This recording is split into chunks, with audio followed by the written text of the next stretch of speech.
Kuna hadithi inshallah biidhnillah tunaweza tukaipatia kwa faida sisi wote inshallah kwa uwezo wa Allah. Ni hadithi ambayo yotolewa na Abi Abdullah Jabir bin Abdullah al-Ansari, ana rajula sala Rasulullah sallallahu alaihi wasallam faqala ara'aita idha sallaytu al-maktubat wa sumtu Ramadan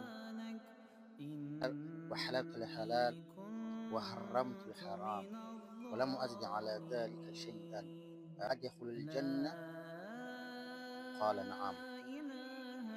Hadithi hii ni hadithi fupi, lakini inampa moyo mtu ambaye anafuata sheria za Mwenyezi Mungu. Inakupa mtu wewe na unaojitenga sana na mambo ya haramu na nayo unanotenda halali, kwa kuwa una uhakika kama chi Allah amekihalalisha, kwa sababu miongoni vitatufanya kuharibiwa katika dunia yetu na akhira yetu ni kuwa kuishi kwenye maisha ya haramu.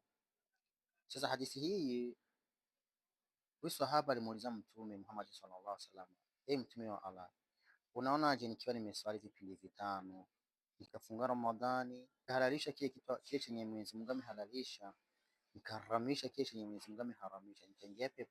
Na nisijidishe chochote kwa hayo matendo, nikatenda hayo, nitaingia peponi? Mtume wa Allah akasema naam.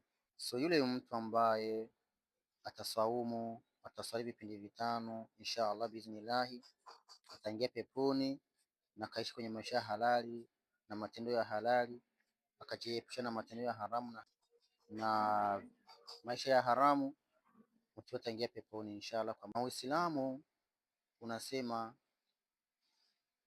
am tashhadu an la ilaha illa Allah wa anna Muhammadar Rasulullah wa tuqima as-salat wa tuti az-zakat wa tasuma Ramadhan. Nikiishia hapo zinakuwa ni nguzo tano. Mule mtu atasimamisha nguzo ya Uislamu kwa ukamilifu inshallah, asiwe mwenye kumshirikisha Allah, asifanye shirki, ataingia peponi inshallah. Kitu ambacho kitakuharibia matendo yako, kitakuharibia uhusiano wewe na Mwenyezi Mungu, kitakuweka mbali na Allah subhanahu wa ta'ala ni shirki, kuabudu kinyume na Allah, kutenda matendo ambayo yanamkasirikisha Allah, kuchinja kinyume na Mwenyezi Mungu. Ole wenu wale watu ambao mnadanganywa na wafumu, anakwambia chinja kichinjo hichi utapona, chinja kuku, chinja ng'ombe, labda umeenda kwa mfumu na matatizo yako na maradhi, mfumu anakwambia, kwa sababu wale wanatumia majini laanatullah alaihim, wanatumia majini maovu kupoteza umma, kupoteza wanadamu. Wewe unaenda kwa mfumu na mwambia, mimi naumwa, nasikia kuna vichome, nasikia kuna nini. Mfumu atakwambia unarogwa sana, kuna mtu anakuroga, kuna mtu anakuwekea fitna. Lakini kusema ujikinge, chinja mbuzi, chinja ng'ombe, basi umekuwa mushrikun kafirun, umekuwa mshirikina na kafiri. Hata ukifa wallahi billahi utakuwa mwatoa motoni milele, kwa sababu Allah anasema inna Allah la yaghfiru an yushraka bihi wa yaghfiru ma duna dhalika liman yasha. Hakika Allah hamsamehe wowote mwenye kumshirikisha na chochote, lakini amsamehe yule mtu amekufa na madhambi mengine, hakumshirikisha Mwenyezi Mungu, lakini kwa kutaka, sio lazima kusamehe. Kama umekosea, Allah anaweza kuadhibu, kuweka motoni. Saa nyingine siku ya Kiyama, kipindi watu wanatupa motoni, akakwambia mja wangu, nilikustiri duniani na hapa leo nakustiri na kusamehe, ukaingia peponi. Shirki ni kitu ambacho wallahi billahi kitakufanya kujutia kesho mbele ya Allah. Kwa sababu gani? Unadanganywa na watu, wanadamu mwenzako wanakudanganya. Kama una matatizo, sogelee Mwenyezi Mungu inshallah, sali usiku, fanya saumu zako. Hata kama kuna mtu mwingine anakusudia mabaya, bila shaka inshallah Mwenyezi Mungu atakulinda na watu hao, kwa sababu Mwenyezi Mungu huwa Samiul Basir, yeye ni mwenye kusikia na mwenye kuona.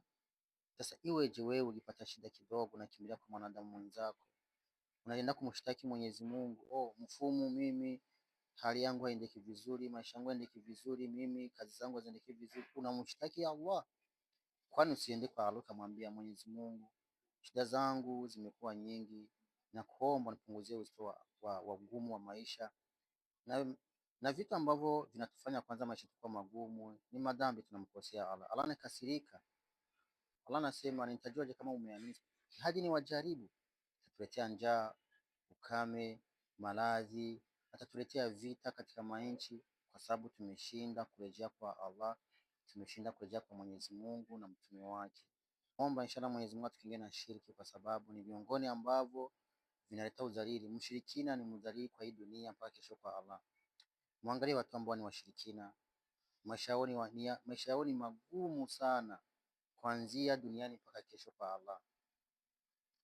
Hata kama anaweza kuwa amepewa dawa akafanya biashara zake, lakini mtu huyo maisha yake ni magumu, nafsi yake inamsuta, nafsi yake inabakia ina wasiwasi. Akipata kitu kidogo, mafuu, anakimbia kwa mfumu, anaenda kumshtaki Mwenyezi Mungu.